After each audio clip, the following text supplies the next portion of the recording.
خوشمزه.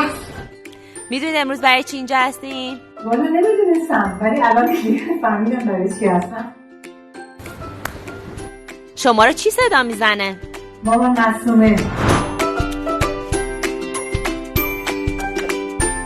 نه عصبانی. همه چی میگی؟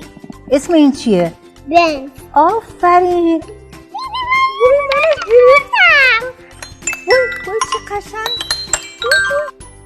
میگه گندم. میگه گندم.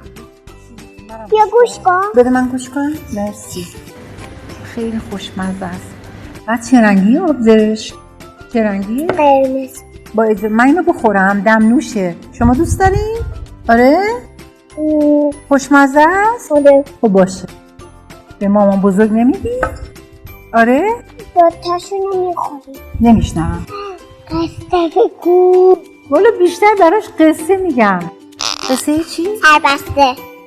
دختر بچه که بودم میرفتم رو پشت بون آب پاشی میکردم پشت بونو که خنک بشه بخوابیم رو پشت بون.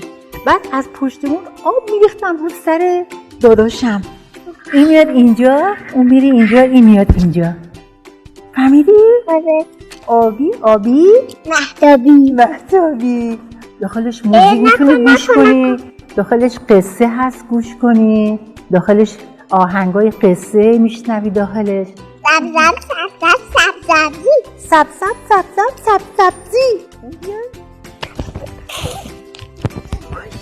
یعنی بیا خمیر درست کنیم برای نونوایی که نون میپزن ها. آره. اینجوری بزن به هم دیگه نون بپز.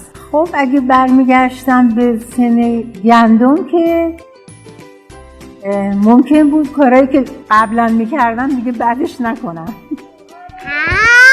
توی بازیایی که میکنین تا حالا شده باهاتون قهر کنه؟ گندم؟ بله. خیلی کم جزئی. من دیگه مامان بزرگ من نیستی. خب مثلا یه وقت ممکنه یه حرفی آدم به بچهش بزنه ولی بعدش یکم تنها که بشه بگه کاش که یه حرفو نزده بودم. من یه مامان بزرگ دیگه که دختر نداره پیدا میکنم. آخرونه دوست ندارم.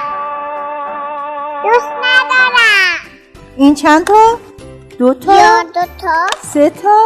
3 تا 4 تا؟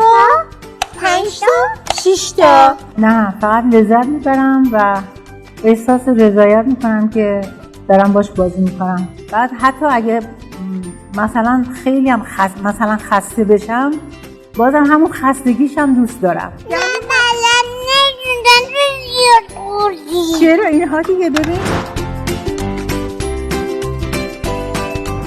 خیلی زیاد بی نهایت.